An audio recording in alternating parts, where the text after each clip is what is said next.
Welcome to a different era. Close your eyes for a second. Imagine it's 1965. You wake up to the smell of bacon frying in a cast iron pan. Your mom has a cigarette in one hand and a spatula in the other.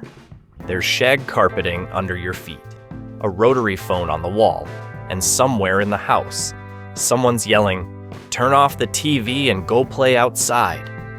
You head out without shoes, drink from the garden hose, and later, ride in the back of a pickup truck. No seatbelts, no helmet, no adult in sight. It was a time of freedom and a little bit of madness. Today, we're revisiting things that were completely normal in the 1960s, but would absolutely horrify people today. And we're not just talking kind of shocking, we're talking how did we even survive? Levels of disbelief. So buckle up, because now you actually have to. Seat belts. What seat belts? If you grew up in the 60s, seat belts were decorative. If the car even had them, they were tucked between the seats and ignored. Kids rolled around in the back seat like loose luggage.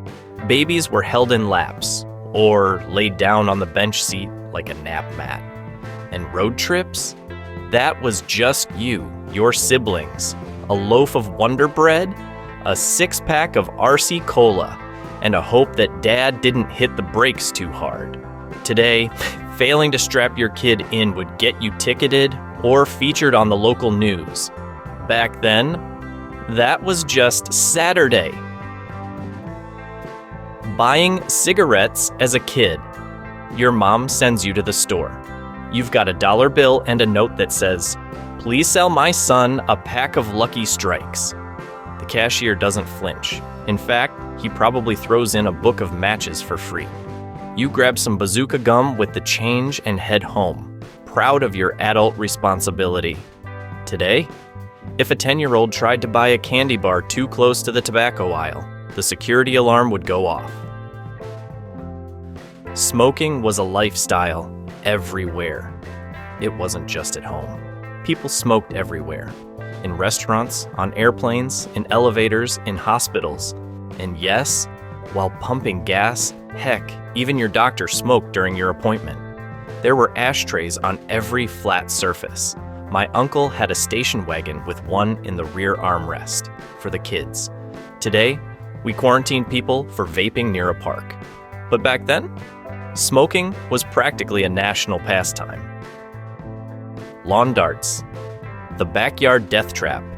If you don't remember lawn darts, just imagine someone handing a kid a small javelin and saying, "Now throw this up in the air and try not to die." They were heavy, they were sharp, they were fun.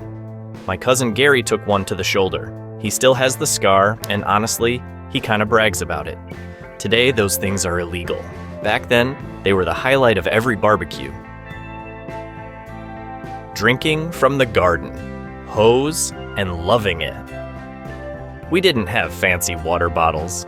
If you were thirsty, you went outside, turned on the spigot, and bent over the hose like a human fountain. It was warm. It tasted like rubber, but it was refreshing. Now, kids carry water filtered through 3 stages of carbon and crystals in temperature-controlled bottles made of space metal. Back then, you drank hose water and liked it. Kids were basically free-range. You left the house in the morning and came back at night. That was it. No phone, no GPS, no check-ins. You played in construction sites, creeks, and behind old factories. If you scraped your knee, you rinsed it with hose water. If you got hungry, you knocked on someone's back door and hoped they had snacks. And your parents? They had no idea where you were, and they were fine with it. Playing with fire. Literally, we had fireworks. Not the kind you watch from a safe distance, but the kind you held in your hand. We lit them with matches, threw them across the yard, and called it a holiday. Sparklers. Basically molten metal on a stick. Smoke bombs? Pocket-sized chaos. M80s? Illegal now. Back then? Don't blow your fingers off, kid. the milkman and other doorstep deliveries. Remember when your milk showed up in glass bottles at the front door and you were trusted not to break them, or drink them all at once, or replace them with water? Sometimes the milkman even brought eggs or butter. Before delivery services were a tech startup, today, kids don't even believe you. Wait, you mean a guy came to your house with milk? Yes, and sometimes you even waved to him on your way to school, alone. Telephone party. Lines. One phone in the whole house, mounted to the wall, with a cord so long it tangled everything it touched. And if you were really lucky or unlucky, you had a party line. That meant you shared your phone line with your neighbors. So if you picked up to call a friend, you might hear Mrs. Jenkins down the road gossiping about her bridge club. And if you interrupted, you were the rude one. Imagine explaining that to kids today.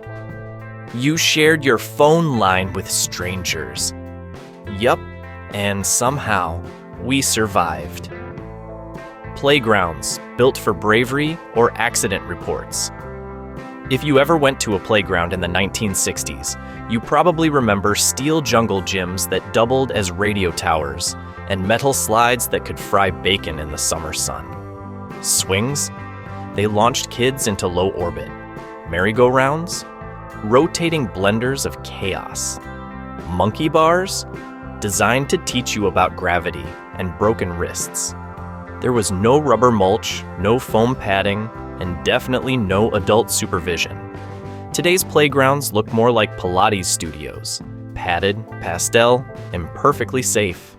Back then, every visit was a roll of the dice, and we loved it. Metal lunchboxes with weapons inside. Remember your lunchbox? Not the soft, insulated kind kids carry today. I'm talking about the metal box of childhood pride, usually decorated with your favorite show, The Lone Ranger, Batman, The Jetsons. Inside, you had a bologna sandwich in wax paper, a glass bottle of milk or orange drink, and a matching metal thermos with a lid sharp enough to cut through drywall. And don't forget, those lunchboxes were basically blunt instruments. If a playground argument broke out, someone was walking away with a Looney Tunes-shaped welt. Corporal punishment, and you still had to apologize. Back in the 60s, if you acted up in class, you didn't get a referral or behavior chart. Nope, you got the paddle, and not metaphorically. I mean an actual wooden, name-engraved paddle that teachers kept hanging on the wall like a trophy. Get caught passing a note? Whack! Talking in class? Whack!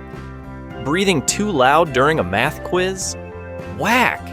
And after the paddling, you had to go home and tell your parents, who might spank you again just to back up the teacher. Today, if a teacher even raises their voice, there's a meeting with 5 administrators and a written apology.